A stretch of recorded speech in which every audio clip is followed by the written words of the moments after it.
Assalamualaikum warahmatullahi wabarakatuh.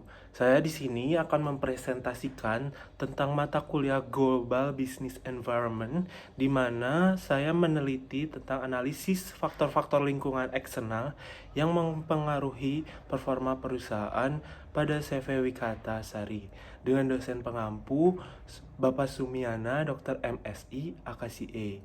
Perkenalkan, saya sendiri dengan Muhammad Faruk Mufrad Mustafa, mahasiswa MMUGM reguler kelas 76D. Mari langsung kita kepada bab 1, pendahuluan, di mana ada latar belakang. Latar belakangnya adalah pada abad ke-15, kedatangan bangsa Eropa ke Indonesia saling bersaing untuk bisa memonopoli dalam sebuah perdagangan rempah-rempah Maluku. Sama era menjelajah samudra, dari sinilah bangsa Indonesia menjadi tempat untuk berdagang di antara dua benua, sehingga mengakibatkan terbawanya beberapa bumbu, cita rasa, bahan-bahan makanan, dan juga teknik memasak dari bangsa India, Tionghoa, Eropa, Melayu, dan Timur Tengah. Disinilah awal dari percampuran antara makanan ciri khas Indonesia dengan makanan negara lain menghasilkan keanekaragaman kuliner di mana tidak dapat ditemukan yang berada di daerah lain. Nah, jumlah industri bumbu masak dan penyedap masakan Indonesia mengalami kenaikan dan penurunan atau yang biasa kita sebut fluktuasi dari tahun ke tahun, dan perusahaan berproduksi menghasilkan output tertentu setiap tahunnya. Perlu dicatat bahwa jumlah industri yang ada hingga tahun 2014 ialah sebanyak 67 perusahaan, di mana 67 perusahaan ini dapat dilihat dari outputnya, penjualan sebesar 14.209, dan jumlah industri mengalami peningkatan dari tahun sebelumnya yang hanya sebesar 56 perusahaan pada tahun 2013. Dan tahun 2014 merupakan tahun dengan jumlah industri yang tertinggi. Perusahaan industri bumbu masak dan penyedap masakan di negeri ini harus siap dalam menghadapi beberapa isu dan tantangan yang berada di depan, seperti kondisi pasar, perubahan gaya hidup, persaingan, maupun kebijakan dari pemerintah. Selain tantangan, perusahaan juga diharuskan untuk memiliki respon dapat melihat ke depan sebuah peluang yang dimana menjadikan kesempatan akan bisnis yang muncul akibat dari perusahaan lingkungan yang bisa dimanfaatkan. Rumusan masalah yang saya tulis di sini adalah poin pertama adalah apakah faktor-faktor lingkungan eksternal yang dapat mempengaruhi performa dari CV Wikatasari dalam melakukan kegiatan bisnisnya. Yang kedua, apakah peluang dan ancaman yang muncul dari faktor-faktor eksternal yang ditemukan dapat mempengaruhi CV Wikatasari dalam melakukan kegiatan bisnisnya. Apa implikasi yang dapat dibuat dan dilakukan oleh CV Wikatasari untuk mengatasi faktor-faktor eksternal yang mempengaruhinya. Baik, mari kita ke bab 2. Bab 2 yaitu tentang profil perusahaan, di mana profil perusahaan ini menjelaskan sejarah dari perusahaan sendiri. CV Wikatasari atau perusahaan bumbu masak Cap Pohon Mangga adalah pelopor bisnis rempah keluarga yang berada di Kabupaten Bandung, Provinsi Jawa Barat sejak tahun 1981. CV Wikatasari memproduksi rempah-rempah dengan bahan alami, tanpa bahan pengawet, tanpa pewarna, dan periksa makanan. Semua produk CV Wikatasari mengambil bahan-bahan rempah asli di Indonesia. Perusahaan ini merupakan sebuah perusahaan rumahan atau yang sering kita dengar sebagai UMKM atau usaha mikro, kecil, dan menengah, yang mana manajemen perusahaan dikelola oleh anggota keluarga. CV Wikatasari memiliki pertumbuhan yang bagus setiap tahunnya, terlihat dari semakin meningkatnya jumlah produksi, penjualan, hingga meningkatnya dalam segi sumber daya manusianya. Berdirinya perusahaan pada tahun 1981 dengan karyawan yang berjumlah 15 orang, hingga tahun 2021 Safewi Kartasari mampu memperkerjakan karyawan sebanyak 103 orang. Mari kita beranjak ke visi dan misi dari perusahaan. Visinya adalah membawa rempah asli Indonesia ke seluruh dunia, dan misinya adalah perusahaan sangat menghargai kepuasan pelanggan dan berusaha untuk memberikan produk rempah-rempah alami dengan kualitas terbaik dari Indonesia. Perusahaan juga menghormati dan berinvestasi pada karyawan, di mana perusahaan percaya dalam menciptakan nilai untuk tumbuh bersama dengan pelanggan kami, pemasok, dan juga pemegang sahamnya. Struktur organisasinya bisa dilihat dari direktur utama ke direktur, lalu pembantu direktur, lalu ada pemasaran, administrasi dan umum, bagian produksi, di mana semuanya ini saling berkaitan. Lalu kita beranjak kepada produk perusahaan. Safewi Kartasari mempunyai dua produk unggulan. Yang pertama adalah bumbu masak cap pohon mangga. Merupakan produk utama dari Safewi Kartasari. Produk ini sudah ada sejak berdirinya perusahaan bumbu masak cap pohon mangga. Nah, bumbu masak cap pohon mangga merupakan bumbu masakan instan di mana pelanggan hanya tinggal menumisnya dengan minyak. Bumbu instan harus ditumis sendiri karena bumbu ini merupakan bumbu rempah alami dalam bentuk serbuk, bukan pasta, yang sudah dicampur dengan minyak. Dan juga bahan pengawet bumbu masak cap pohon mangga merupakan bumbu makan bercita rasa lokal. Contoh produk dari bumbu masak cap pohon mangga dapat dilihat sebagaimana ada bumbu tumpeng, bumbu soto, sop, opor, rendang, dan kari, dan masih banyak lainnya. Yang kedua adalah produknya tentang bumbu rempah bubuk. Bumbu rempah bubuk ini merupakan produk yang berbahan rempah-rempah alami Indonesia yang dikeringkan dan dapat bertahan lama walaupun tanpa pengawet. Berikut contoh produknya seperti serai, daun salam, pala super, lengkuas, lada super maupun lada hitam, dan masih banyak lainnya. Bab 3, mari kita menganalisis faktor lingkungan eksternal yang ada pada yang bisa mempengaruhi Safewi Kartasari dalam kinerjanya. Di mana yang pertama adalah lingkungan demografi. Demografi sejatinya adalah ilmu yang mempelajari soal struktur, ukuran, dan perkembangan populasi manusia.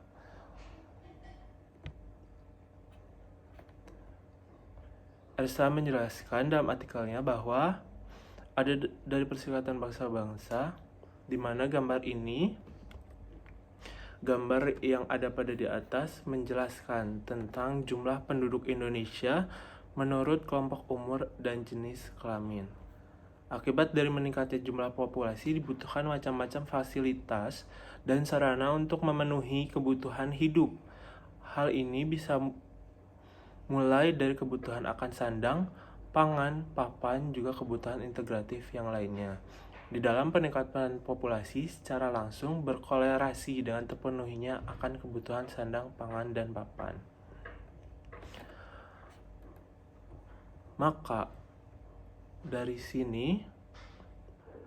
data tersebut kita mengetahui bahwa jumlah dari penduduk di dunia tahun 2017 tercatat sebesar 7,6 miliar, dan akan terus mengalami peningkatan sebesar 8,6 miliar di tahun 2030 dan juga 9,8 miliar pada tahun 2050, di mana data yang didapatkan dari The Spectre Index dari 20 negara di tahun 2018, masyarakat terbanyak di urutan paling pertama yaitu China dengan jumlah penduduk hampir 1,4 miliar jiwa, dan yang terakhir yang keempat adalah Indonesia sebesar 265 juta jiwa atau setara dengan 3,49% dari total populasi manusia yang ada di dunia. Mari kita beranjak kepada peluang. Nah, dari penjelasan isu di atas, maka peluang yang kita dapatkan adalah adanya peningkatan konsumen yang membeli produk CV Wikatasari dari segala aspek demografi. Terjadinya peningkatan populasi membuat kebutuhan hidup yang harus terpenuhi, yang hampir seluruhnya memanfaatkan sumber daya alam, di mana produk dari CV Wikatasari adalah bumbu masak untuk kebutuhan dasar dari seseorang, terutama masyarakat Indonesia. Meningkatnya populasi juga dapat menghasilkan sumber daya manusia, di mana CV Wikatasari memiliki peluang untuk mendapatkan tenaga kerja yang semakin kompeten, sehingga dapat meningkatkan kualitas produknya dari segala aspek. Ancaman yang ada di sini adalah dengan menambahnya populasi, bukan berarti hanya ada peluang, tetapi juga terdapat ancaman dari isu tersebut. Ancaman yang mungkin timbul dengan seiring meningkatnya populasi adalah meningkatnya pula jumlah pesaing yang berada di industri bumbu masak dan penyedap makanan yang sama, di mana mengetahui bahwa industri ini memiliki keuntungan dan juga industri ini adalah salah satu industri yang sanggup bertahan di saat pandemi COVID-19, membuat jumlah pesaing pada industri ini semakin membesar. Meningkatnya sumber daya manusia yang bagus, di mana bisa menuntut upah minimum regional atau UMR di setiap daerah di Indonesia mengalami peningkatan. Maka implikasinya pada CV Wikatasari adalah implikasi lingkungan demografi yang berhubungan dengan kegiatan bisnis CV Wikatasari. Dengan meningkatnya populasi masyarakat Indonesia setiap tahunnya adalah situasi yang menguntungkan bagi perusahaan, di mana seiring dengan pertumbuhan populasi maka ada pertumbuhan konsumsi, yang dimana industri bumbu masak dan penyedap makanan adalah salah satu bahan penting yang berada pada kebutuhan makanan seseorang. Tetapi dengan pertumbuhan populasi juga membuat banyaknya pesaing baru bermunculan. Tenaga kerja yang semakin kompeten juga adalah suatu keuntungan bagi perusahaan.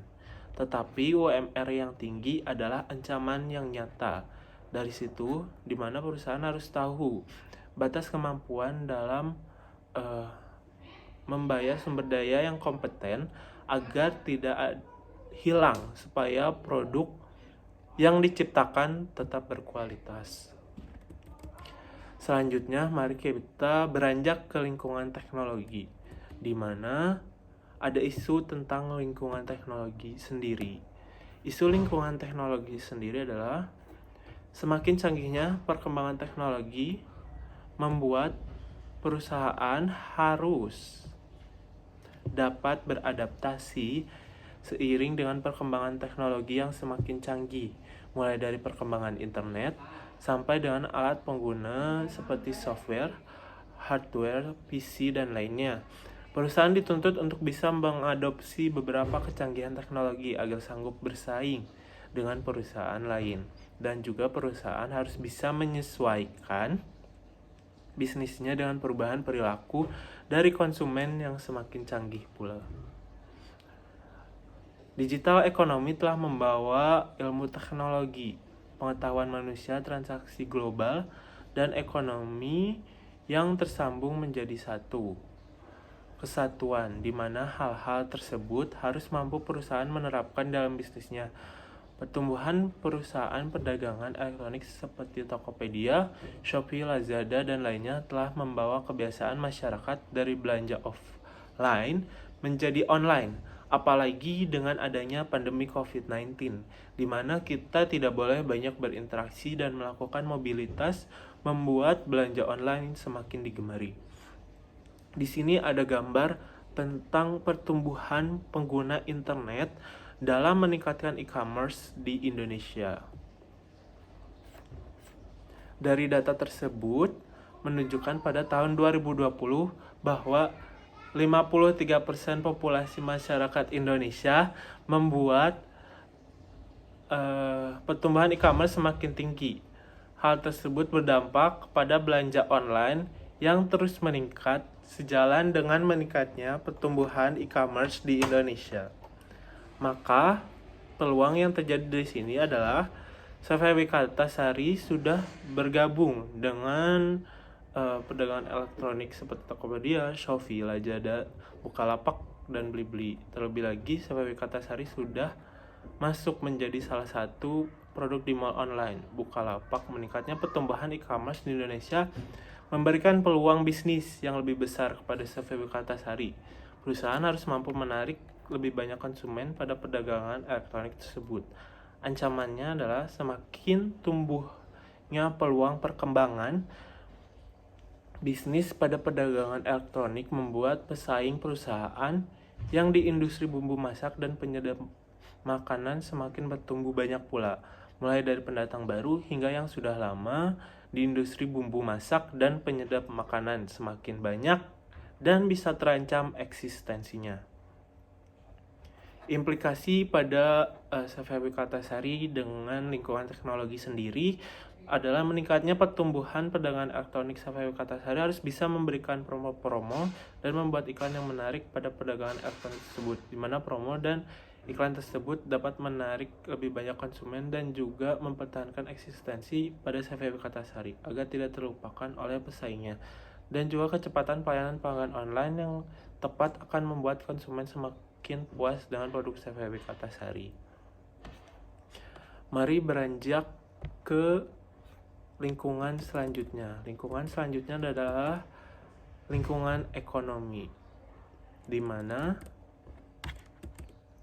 isu lingkungan ekonomi terjadi ketika Kementerian Keuangan pada tahun 2020 mengatakan bahwa pertumbuhan ekonomi di Indonesia terus menunjukkan ke arah perbaikan yang cukup signifikan pada triwulan 3 2020, di mana titik balik dalam pemulihan akan ekonomi di triwulan 3 tahun 2020 dapat dilihat berdasarkan data ekonomi yang menghasilkan adanya perubahan yang baik pada berbagai sektor ekonomi yang ada. Triwulan 3 tahun 2020 perekonomian Indonesia mengalami pertumbuhan menjadi minus 3,49% years on years, di mana kondisi ini mengalami perubahan yang baik. Peningkatan pertumbuhan kinerja ekonomi nasional dibantu dengan peran stimulus fiskal atau peran dari instrumen APBN di dalam menanggapi pandemi COVID-19 dan program pemulihan perekonomian nasional. Ucap Menteri Keuangan yaitu Sri Mulyani Indrawati pada press statement Menteri Keuangan berhubungan dengan pertumbuhan ekonomi Indonesia triwulan 3 yang diselenggarakan secara daring pada Kamis bulan 5 tanggal 11. Maka peluang di sini adalah membaiknya perekonomian di Indonesia daripada tahun sebelumnya, menandakan bahwa membaik pula daya beli masyarakat terhadap sesuatu, apalagi dengan statement bahwa ekonomi di Indonesia semakin pulih dalam pandemi COVID-19. Perbaikan berbagai sektor artinya bahwa baik perusahaan atau konsumen di Indonesia sama-sama mengalami kenaikan dalam segi pendapatan. Yang kedua, adanya ancaman pada lingkungan ekonomi ini, di mana walaupun daya beli konsumen di Indonesia membaik, tetapi pertumbuhan ekonomi Indonesia masih minus 3,49%. Artinya bahwa masyarakat Indonesia masih cenderung melakukan penghematan karena ekonominya masih tergantung. Semakin banyak perusahaan yang membaik, artinya semakin banyak pesaing di industri bumbu masak penyedap rasa. Maka implikasinya Maka implikasi lingkungan ekonomi pada CVW Kartasari adalah perbaikan ekonomi membuat daya beli konsumen semakin membaik. Oleh karena itu, CVW Kartasari harus terus melakukan inovasi dan promosi pada produknya. Inovasi dan promosi ini sangat penting untuk mempertahankan citra merek di benak konsumen dan juga membawa ke arah yang lebih positif agar perusahaan semakin baik daripada pesaingnya. Mari selanjutnya kita lanjut ke lingkungan politik domestik dan internasional. Isu lingkungan politik domestik dan internasional, yaitu pilkada atau pemilihan kepala daerah merupakan salah satu bentuk pemilihan di Indonesia yang diselenggarakan setiap 5 tahun sekali. Karena pergantian kepala daerah, maka kebijakan-kebijakan kepala daerah akan berlaku di daerah tersebut. Biasanya kepala daerah memiliki kebijakan dan peraturan sendiri yang diterapkan di daerah tersebut untuk penduduknya agar terus maju dan sejahtera. Politik internasional atau kontemporer di mana ada perubahan saingan ideologi, tapi sekarang bukan persaingan ideologi melainkan perang dagang. Pada akhirnya Indonesia juga akan mengikuti keadaan politik dunia. Maka peluang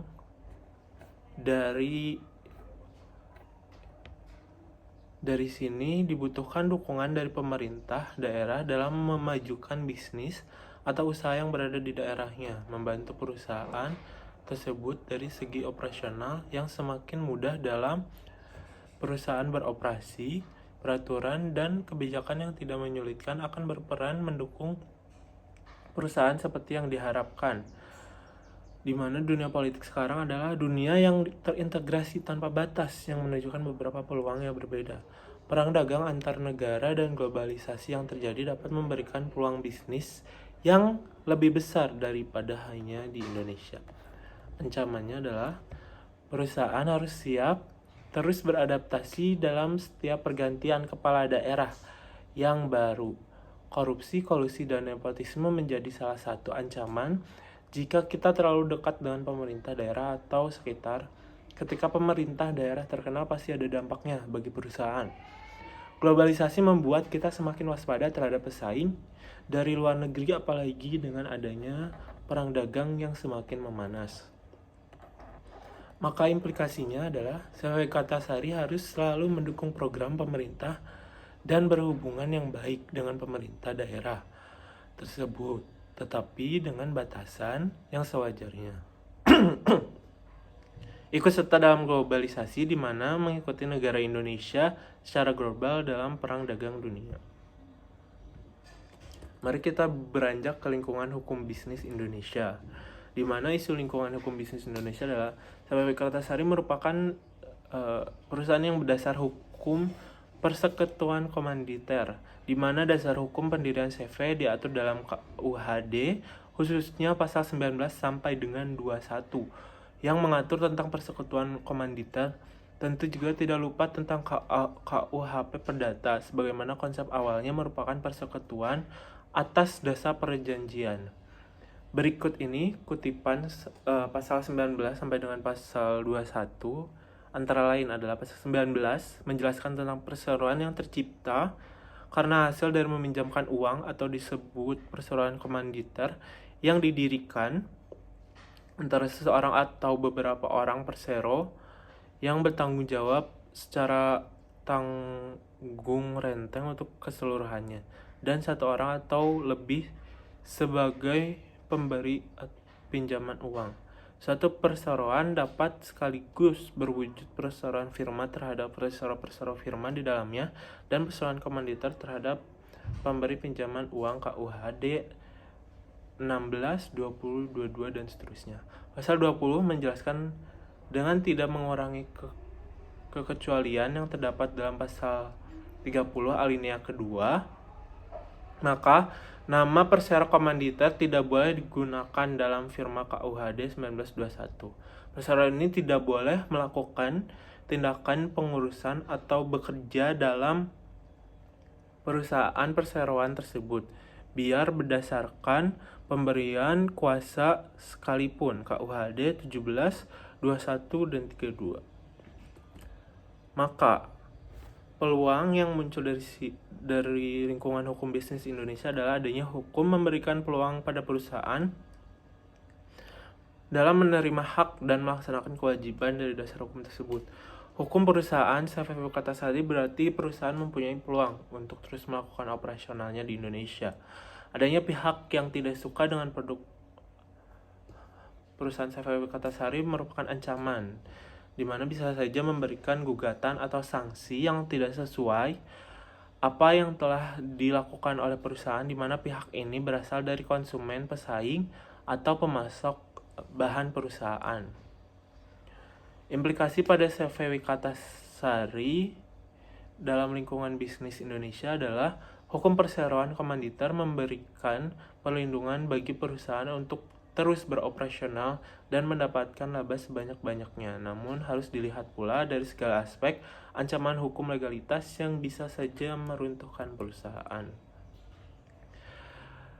Kita sudah berada di bab 4 pada kesimpulan dan rekomendasi. Maka kesimpulan yang kita capai dari riset ini adalah demi mencapai visi misi perusahaan Savvy Katasari harus memperhatikan beberapa faktor lingkungan eksternal yang sudah dikaji oleh penulis, yaitu faktor lingkungan ekonomi, teknologi, demografi, politik domestik dan internasional, hukum bisnis di Indonesia, di mana analisis faktor lingkungan eksternal tersebut akan membantu Savvy Katasari melihat dari aspek peluang serta ancaman dan implikasinya dalam menjalankan manajemen perusahaan.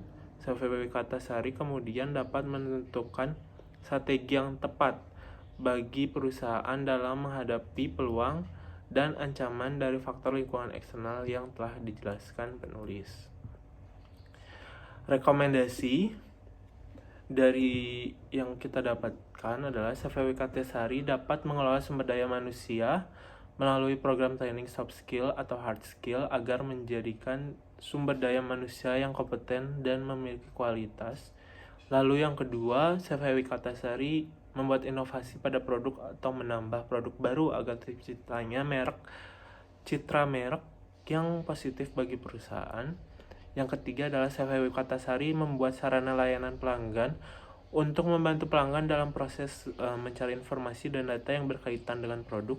Yang keempat adalah Savvy Katasari memperbarui webnya atau bekerja sama dengan e-commerce agar bisa belanja langsung pada website perusahaan. Yang kelima, Savvy Katasari harus bisa terus beradaptasi dengan segala aspek lingkungan, di mana segala aspek lingkungan ini